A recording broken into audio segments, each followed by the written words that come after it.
ಗಿರಿಗಿಟ ಗಿರಿಗಿಟ ತಾಳಾಗಿರುವುಗ ತಣಗರಿ ಜ್ಞಾನನ ತಾಂಡವರಿಗೆ ಕರಿ ಜ್ಞಾನನ ஸ்ரீ குருப்யோ நமஹ. எல்லோருக்கும் நமஸ்காரம், வணக்கம். இந்த பிரம்மஸ்ரீ டிஎஸ்பி ஹரிகதா இந்த தொடர்ல போன வாரம் நான் சொல்லியிருந்தேன், இனியும் சில வாரங்களுக்கு அப்பாக்கும் பல ஜெகத்குரு சத்குருமார்களுக்கும் இடையே நடந்த தொடர்பை பத்தி சொல்ல போறேன்னு சொல்லிட்டு, அந்த வரிசையில போன வாரம் மகா பெரியவாவுக்கும் அப்பாவுக்கும் நடந்த ஒரு சுவாரஸ்யமான நிகழ்ச்சியை பத்தி சொன்னேன். அந்த வரிசையில இன்னைக்கு புட்டபர்த்தி சாய்பாபாவிற்கும் அப்பாவிற்கும் இருந்த தொடர்பை பற்றி சொல்ல போறேன். எங்க பெரிய அக்கா, அதாவது மௌலிக்கும் மூத்தவள் பத்மா ராமநாதன், அவ ஒரு மிகப்பெரிய சத்யசாய் பாபா பக்தை. பட் எங்க அப்பாவுக்கு ரொம்ப நாள் சாய்பாபாவுடைய ஒரு தொடர்பு இல்லாம தான் இருந்தது.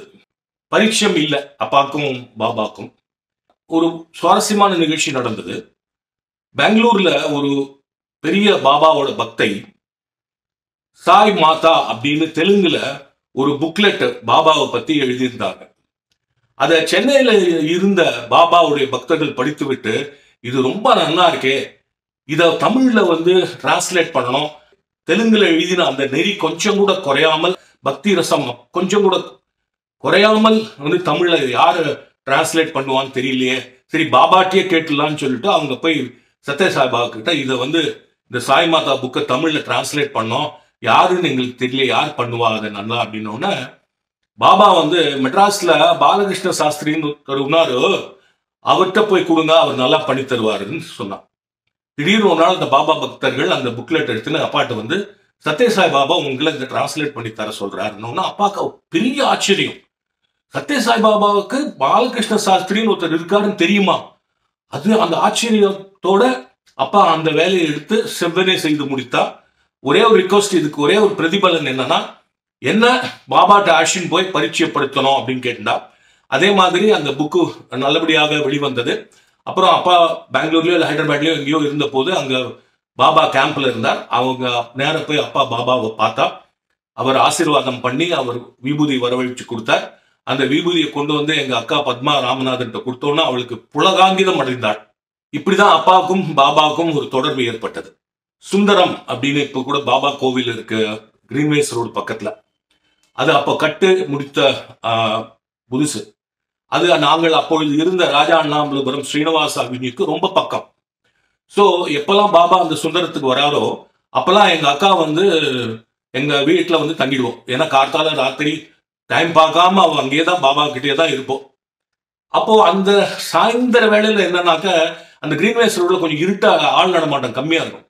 அதனால எங்க அப்பாவுக்கு நிகழ்ச்சி இல்லாம அப்பா ஃப்ரீயா இருந்தாருன்னா அப்பா எனக்கு கொஞ்சம் கார்ல கொண்டு போய் அங்க டிராப் பண்ணிட்டு பிக் பண்ணிட்டு வந்திருப்பாங்கலாம், ஒரு இருட்டா இருக்குன்னு. அந்த மாதிரி ஒரு மாலை பொழுதுல அப்பா அவளை கொண்டு போய் சுந்தரத்துல டிராப் பண்றா.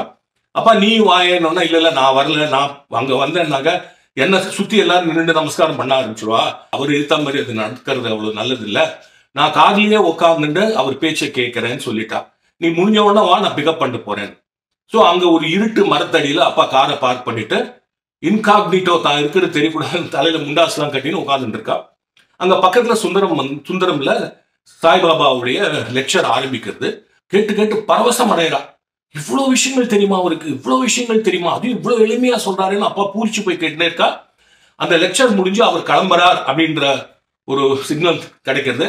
சரி அவர் கிளம்பிட்டார், பத்மா வந்துருவோம் அப்படின்னு சொல்லிட்டு அப்பா வெயிட் பண்ணிட்டே இருக்கும்போது ஒரு 2-3 நிமிஷத்துல அந்த இருட்டுல அப்பா கார் பக்கத்துல ஒரு ஃபாரின் கார் நிக்கிறது. அதுல இருந்து பாபா இறங்குறார். சாஸ்திரி காரோ మీరు ఇక్కడ ఉన్నారా அப்படின்னு சொல்லிட்டு ஆசீர்வாதம் பண்ணிட்டு திருப்பி டக்குன்னு எடுத்து கிளம்பிட்டார். அப்பாவுக்கு நான் தலையில முண்டாசு கட்டின்னு உட்காந்துருக்கேன், அது இருட்டுல எப்படி பாபா என்னை கண்டுபிடிச்சார் அப்படின்னு அப்பாவுக்கு ஒரே ஆச்சரியம். பத்மா வந்தா, என்னப்பா நீங்க வந்திருக்கலாமேப்பா, பாபாவை பார்த்துருக்கலாமே. நான் அங்க பாபாவை பார்க்கறதுக்கு பாபாவை இங்க என்னை பார்த்துட்டு போயிட்டாருப்பா அப்படின்னு அவளுக்கு பரவசம் அடைஞ்சா. இதுல ஒரு சோக கட்டத்துக்கு வரும். அந்த அக்கா பத்மா ராமநாதன் ஒரு மிட் 30s இருக்கும் போதே அவளுக்கு ஸ்டமக்ல கேன்சர் அவர் டெத் பெட்ல போக வேண்டியதா போயிடுது. அப்பா ஹைதராபாத்ல கதை சொல்லிட்டு இருக்கா. அப்போ பாபா அங்க இருக்க. எங்க சித்தப்பா கூட பாரு டி.எஸ். வல்லீசன், அவர் குடும்பமே மிகப்பெரிய பாபா பக்தர்கள். அவர் வல்லீசன் பாலா நீ பாபா தான் இங்க இருக்காரு, நீ வா, பத்மாவுக்கு உடம்பு சரியானோம் அப்படின்னு நம்ம போய் அவர்கிட்ட வேண்டி போனோம். அப்பா இல்லடா, அது என்னோட கர்மா, அவளோட கர்மா, அந்த கர்மாவை தீர்த்து வையின்னு சொல்லிட்டு நம்ம குருமார்கள்ட்ட போய் கேட்க கூடாதுடா. இல்ல அதெல்லாம் இல்லை, நம்ம போய் பார்க்கலாம் வா அப்படின்னு சொல்லிட்டு எங்க சித்தப்பா கம்பல் பண்ண எங்க அப்பா ஹைதராபாத்ல அவர் தங்கியிருந்த இடத்துக்கு போறா. இருட்டுல உட்கார்ந்து இருந்த எங்க அப்பாவை பார்த்த பாபா அங்க போய் நேரம் நிற்கும் போது கண்டும் காணாமலும் சென்று விட்டார். அப்பாவோட பேசவே இல்லை. அப்பா இதான் நான் சொன்னேன் பத்தியா அப்படின்னா, இது நடந்து கொஞ்ச நாள்லயே அவளுடைய இறுதி காலமும் வர ஆரம்பித்தது. இதுல ஒரு டபுள் சோகம் என்னன்னாக்கா, ட்ரீட்மெண்ட்டுக்காக எங்க வீடு அண்ணாமலைபுரத்துல இருந்தா, அவளுடைய கிரகம் குப்புசாமி தெரு டி-நகர்ல. அவளுக்கு குழந்தைகள் 3 குழந்தைகள். முதல்ல உமா மகேஸ்வரி, அப்போ 8ஆம் கிளாஸ் படிச்சிருந்தா வித்யோதயால. அடுத்தது கல்யாண் ராமன், 7ஆம் கிளாஸ் படிச்சிருந்தா PSBB-ல. அடுத்தது கடைசி கடைக்குட்டி சதீஷ் கிருஷ்ண பிரசாத், அவங்க ஸ்கூல்ல சேர்க்கல. இவ 3 பேர் இருந்தா.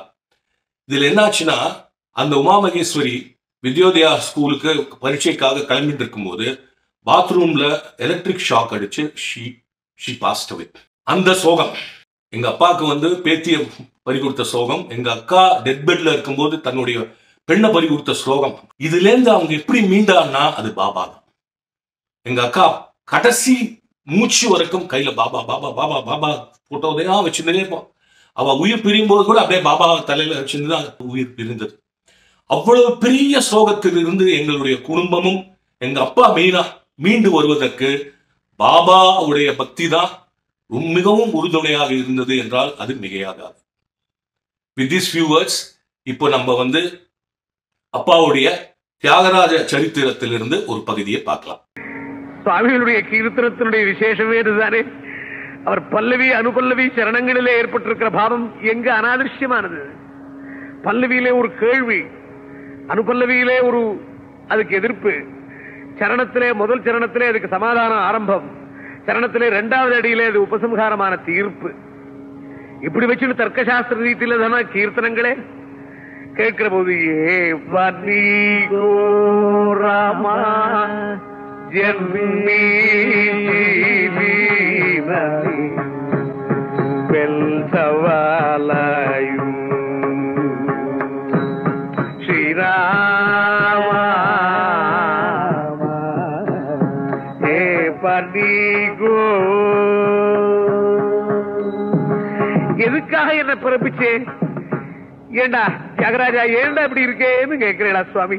நீங்க வருத்தப்படாதீங்க, நீ வெல்சவாலயு, நீங்க வருத்தப்படாதீங்க. ஒரு புள்ள தகப்பனார்ட்ட சொல்றான் இல்லையா, அப்பா நான் இப்படி இருக்கேன்னு நீ கவலைப்படாதே, நான் ஒழுங்கா இருப்பேன். அது மாதிரி இந்த தியாகராஜன் ஏன் பிறந்தான் நீ கவலைப்படாதே ராமா. சரி, என்னவோ அபிப்பிராயம் இருக்கு உனக்கு, சொல்லு என்ன வேணும் உனக்கு? ஸ்ரீபதி ஸ்ரீராம சந்திராணி ஸ்ரீபதி ஸ்ரீராம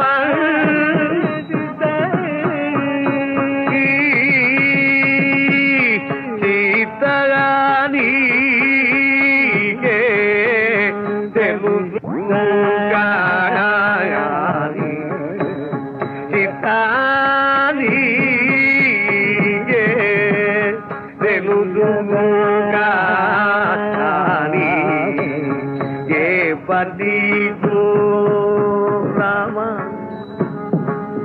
எந்த காரியத்துக்காக என்ன பிறப்பிச்சேன் நீ வருத்தப்படாதே, நீ வருத்தப்படாதே, நீ வருத்தப்படாதே ராமா. நான் சரியா இருக்கேன் ராமா. என்னடா வேணும் உனக்கு? என்ன வேணும்? மனசுல ஏதோ ஒரு குறை இருக்கா போல் இருக்கு, அதை சொல்ல முடியாது தவிக்கிறிய. சொல்ல என்ன வேணும்? எனக்கு ஒண்ணு மாட்டான். எனக்கு என்ன வேணும் சொல்ல? ஒரு பத்னி தன் புருஷனிடத்துல பேசுற மாதிரி இருக்கு. ஏன் ஒரு மாதிரியா இருக்கு? என்ன வேணும்? ஒண்ணு மாட்டான், ஒண்ணு மாட்டான். என்ன வேணும் சொல்ல? எனக்கு ஒண்ணு மாட்டான். ஒண்ணு வேண்டாங்கிறிய, என்னமோ வேணும் போல் இருக்கு. உனக்கு என்ன வேணும்? உன்னோட அபிப்பிராயம் என்ன? உங்களுக்கு தெரியாதாது? என்ன கேட்கணுமா? ஸ்ரீராம சித்தனிக்கே தெரியாது, உனக்கு தெரியாதா? என் வாக்குல இருந்தா வரணும். சரி, என்ன வேணும்? நீ உன்னை பாடணும் ராமா. உன்னுடைய ராமச்சரித்திரத்தை நான் பாடணும் ராமா, எனக்கு ஆசை இருக்குப்பா. அதுக்கு சொல்றியா? அப்படி இருந்தா நீ எதுக்கு ராமாயணத்தை பாடணும்? ராமாயணம் பாடினவா எத்தனை பேர் இருக்கா? எத்தனை பேர் அந்தந்த பாஷைகள் அந்தந்த பெரியவாள் பாடினாலே. நீ வேற புதுசா பாடுறிய? புதுசா நீ ராமாயணம் பாடினா யாராவது பாடுவோம்? ராமாயணம்னா உடனே வால்மீகி கம்பெனி தான் பாப்பன். நீ பாடணும் ஆசையா இருக்க? நீ எதுக்கு அப்படி கேட்கிறீங்களா? ஏன் நான் பாடப்படாதா? வால்மீகாதி முனுன்னாருலு பர்ணீச்சீரீ ஆசதீருனா. வால்மீகாதி மகரிஷிகள் இன்னும் எத்தனையோ நரர்கள் இவாளெல்லாம் பாடினா வாஸ்தவம் தான். நான் பாடப்படாதா? எனக்கு ஆசையா இருக்கு. நீ ஆசையா இருக்குன்னு பாடினா இன்னும் அதை கேட்கணுமே.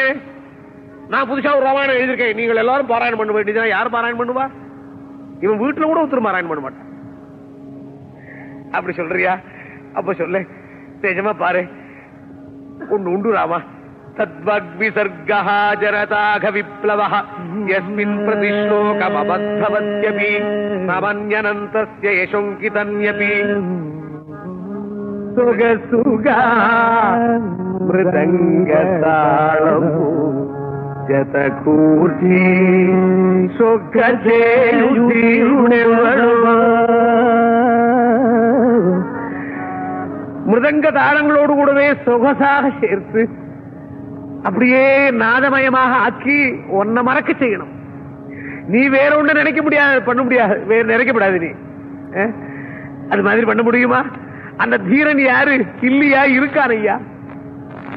அவன் யாரு? அயோத்தியாபுரியிலே அஸ்வமேத மகாமண்டபத்திலே தெரு வீதியிலே கானம் பண்ணி கொண்டு போன 2 குழந்தைகளுடைய வாக்கியத்தை கேட்டு ராமா, மேல உயர்ந்த சிம்மாசனத்திலே உட்கார்ந்து இருக்கிற பிரபுவாய் இருக்கிற நீ அந்த சபையும் மறந்து புபூஷயா சக்தமனாபூவா அந்த குழந்தைகளுடைய பக்கத்திலே போகணுங்கிற எண்ணத்தினாலே கொஞ்சம் கொஞ்சமாய் படிப்படியாய் நகர்ந்து நகர்ந்து நகர்ந்து வந்து அந்த குழந்தைகளுடைய பக்கத்திலே உட்கார்ந்து கேட்டியே நீ. அந்த குழந்தைகள் குஷன்லவன் உன்னுடைய குழந்தைகள், பாடினது உன்னுடைய கதை, சொன்னது உன்னுடைய சந்நிதியிலே, அது உண்மையமாக ஆச்சு. அந்த தீரர்கள் மாதிரி எனக்கு எப்பொழுது கிடைக்கும்? அது நிகமசீரோர்த்த பூக்கள்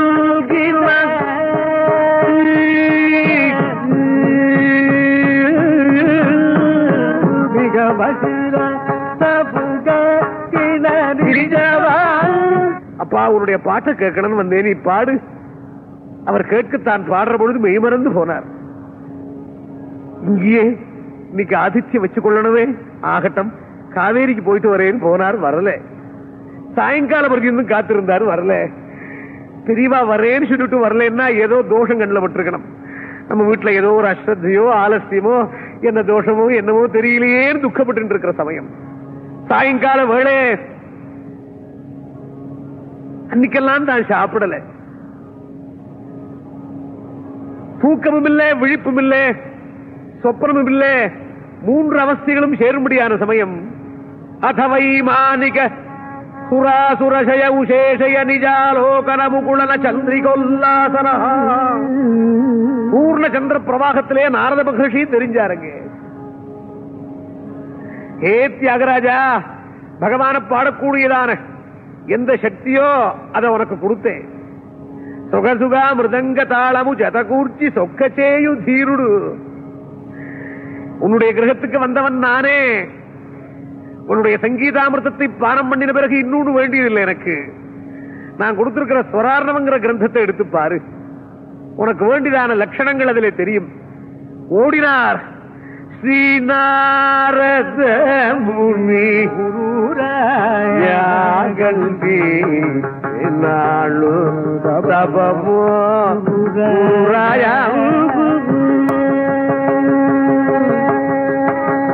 கருளார கல்வி குருராயர்கள் மனசார கோரிதி குருராய கருளார கல்வி குருராய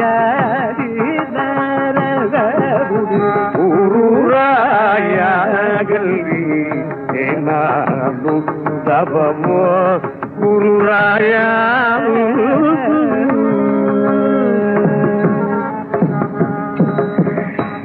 கண்ணார கண்டேனே, என் மனசுல நினைச்சு மனசார கோரிது, என் மனோபீஷ்டத்தை தெரிஞ்சு தான் தோண்டினானே. அவர் யாரு? சரதீந்துனி பாகர, பரிசுத்தமாயிருக்கிற தாவல்யமாயிருக்கிற பூர்ண சந்திர பிரவாகத்திலே ஆனந்தமயமான ஞான சமுத்திர ஞான கௌமுதி அவர். சகல லோகுல குசத்குருடன் சதானேனதனு அனுசு ஸ்ரீஹரி பிரகடம் பக கீர்த்தி நொசகனே. அந்த பகவான் ஹரி என்ன சொன்னான்? நானே நாரதர், நாரதரே நான். சகல லோகத்துக்கும் நாராயணன் குரு. அந்த நாராயணன் நாரத ரூபத்திலே சஞ்சரிச்சுட்டு இருக்கார். ஓடினார். அந்த சுரார்ணவங்கிற கிரந்தத்தை எடுத்து வாசிச்சார். அங்கே அது பரம ரகசியம். ரஜத கிரீஷுடு நகஜகுதெல் ஸ்வரார்ணவ மர்மபூரு.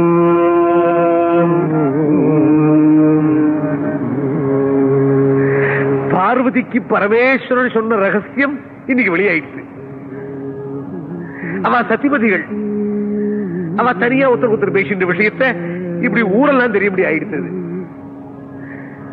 கைலாசே சந்தியோஷம் கரோத்யானந்தனந்தனம் தச்சிவா கேவலம் பஷ்யத் அன்யத்தன பஷ்யதி.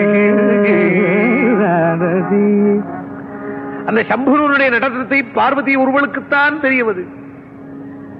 அவனுக்கு ஏற்பட்டிருக்கிறதான ஆனந்தத்தை லோகத்துக்கு கொடுக்க வேண்டும் என்ற எண்ணத்தோடு கூடவே அந்த பரமேஸ்வரன் அம்பலத்திலே ஆடினான். அங்கே உண்டானது எத்தனையோ சூத்திரங்கள்.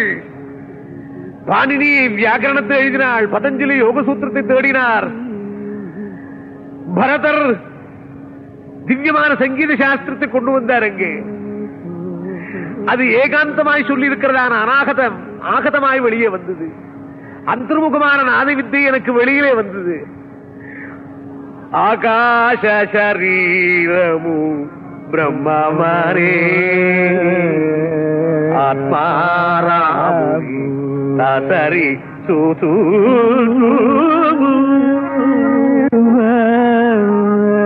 இந்த சங்கீத வித்தையினாலே தெரிஞ்சு கொள்ளக்கூடியது என்ன? எந்த ஆகாசத்திலே விளங்கிக் கொண்டிருக்கிறதான பிரம்மானந்தமோ அது இங்கேயும் இருக்கு. சின்மய லீலா வினோதம் அது.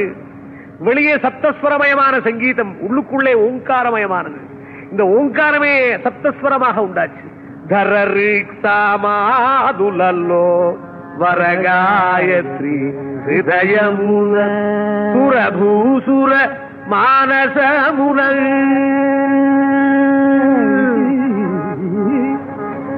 வேத சம்மதம் அது. காயத்ரியினுடைய விவரணம் அது. நாபீஹ்ருத்கண்டரசன நாசாதுலயல். நாபி, ஹிருதயம், கண்டம், நாக்கு, மூக்கு, இந்த இடத்தை தொட்டு சரீரமே வீணை. இந்த வீணையினுடைய பல மெட்டுகளிலே தொட்டு தொட்டு உண்டாக முடியாது. நகாரம் பிராணநாமானம் தகாரமனலம் விதுஹு தஸ்மாத் பிராணாக்னி சம்யோகாத் நாதமித்யபிதீயதே. பிராணானல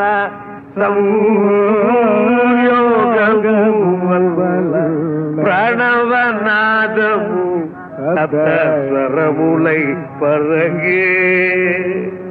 அந்தர்முகமான நாதம் பிரணவநாதம், வெளியிலே விளங்கக்கூடியது சப்தஸ்வரம். என் ராமன் யாரு? அவன் யோகிகர் தியான கம்பியமான துரிய நிலையிலே இருக்கிறவன், அந்தர்முகமானவன். ஆனால் வெளியிலே அவன் கீர்த்தன பரனாய், கீர்த்தி உள்ளவனாய், சகல கல்யாண குணங்களோடு கூடியதான சரித்திர புருஷனாக விளங்கிக்கின்றிருக்கான். கேட்டீர்களா? கேட்டு ரசித்தீர்களா? நான் சொன்ன மாதிரி மீண்டும் அடுத்த வாரம் மற்றும் ஒரு குருமாருக்கும் அப்பாவுக்கும் இருந்த ஒரு தொடர்பை பற்றி பேசுவோம். அதுவரை வணக்கம், வந்தனம், நமஸ்காரம். பிரம்மா நாரத ஏவ ச பிரதிமயோ சங்கீத சாகித்யயோ யோ ராமாமிருதபான நிர்ஜித சிவः தம் தியாகராஜம் பஜே.